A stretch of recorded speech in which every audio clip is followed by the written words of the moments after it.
I want to control youtube.com /s player in my extension.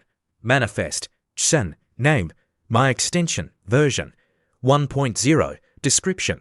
Gotta catch YouTube events. Permissions. Tabs. // content_scripts. Matches.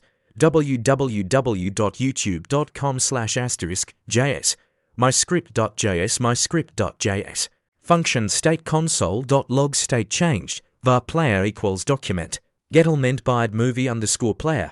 player.addEventListener onStateChange. State console.log started. The problem is that the console gives me the started, but there is no state changed when I pause YouTube videos. When this code is put in the console, it worked. What am I doing wrong? Underlying cause. A content script is executed in an isolated world environment, meaning it can't access JS functions and variables in the main world, the page context, and can't expose its own JS stuff, like the state method in your case. Solution. Inject the code into the JS context of the page main world using methods shown below. On using Chrome API via externally _connectable messaging on all _URLs allowed since Chrome 107 via custom event messaging with the normal content script. See the next paragraph on messaging with the normal content script. Use custom event as shown here, or here, or here.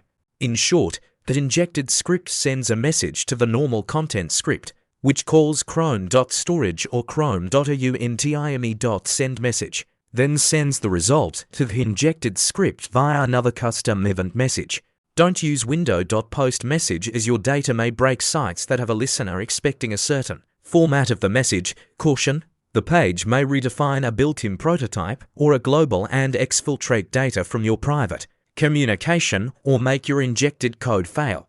Guarding against this is complicated. See Tamper Monkeys or Violent Monkeys Vault. So make sure to verify all the received data table of contents. So, what's best? For Manifest 3, use the declarative method number 5 if the code should always run, or use chrome.sc or ipting number for conditional injection from an extension script like the pop-up or service worker, or use the content script-based methods number 1 and number 3 otherwise. Content script controls injection.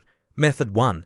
Inject another file. Manifest 3 compatible. Method 2. Inject embedded code. MV2 method to be using a function MV2. Method 3.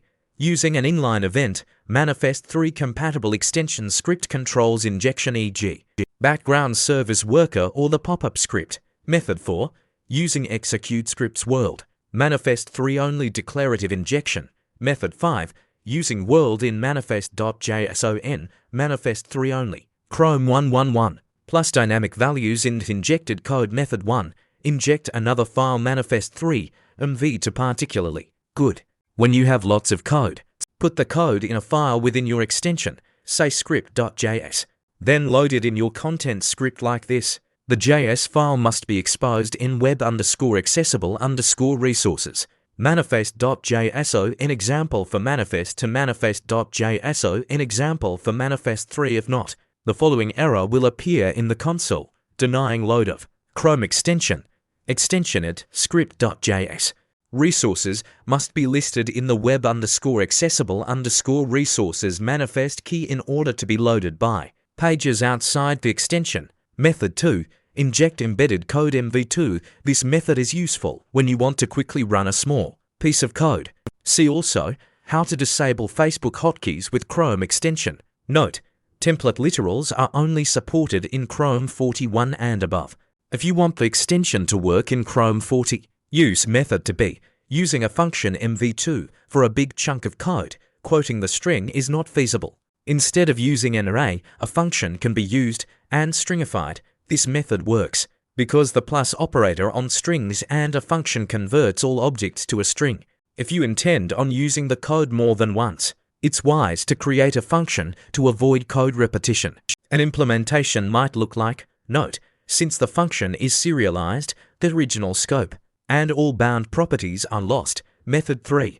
Using an inline event. Manifest 3 MV2. Sometimes you want to run some code immediately, e.g. to run some code before the head element is created. This can be done by inserting a script tag with text content. See method 2 to be an alternative, but not recommended is to use inline events. It is not recommended because if the page defines a content security policy that forbids inline scripts, then inline event listeners are blocked. Inline scripts injected by the extension, on the other hand, still run. If you still want to use inline events, this is how. Note: this method assumes that there are no other global event listeners that handle the reset event. If there is, you can also pick one of the other global events. Just open the JavaScript console F12, type document.getElementById, and pick one of the available events. Method 4. Using Chrome.scripting API World Manifest 3 only Chrome 95 or newer. Chrome.scripting.execute script with world. Main Chrome 102 or newer. Chrome.scripting.register content scripts with world. Main also allows runit. Document_start to guarantee early execution of the page script. Unlike the other methods, this one is for the background script or the pop-up script, not for the content script. See the documentation and examples. Method 5. Using world in manifest.json in manifest 3 only, in Chrome 111 or newer you can add world. Main to content_scripts declaration in manifest.json in to override the default value which is isolated. The scripts run in the listed order, dynamic values in injected code MV2 occasionally. You need to pass an arbitrary variable to the injected function. For example, to inject this code, you need to pass the variables as arguments to the anonymous function. Be sure to implement it correctly. The following will not work. The solution is to use JSON stringify before passing the argument. Example: if you have many variables, it's worthwhile to use JSON stringify once to improve readability. As follows: dynamic values in injected code manifest 3 use method 1 and add the following line, then the injected script.js can read it. To hide the params from the page scripts you can put the script element inside a closed shadow DOM method for execute script has args parameter. Register content tricks currently doesn't, hopefully it'll be added in the future.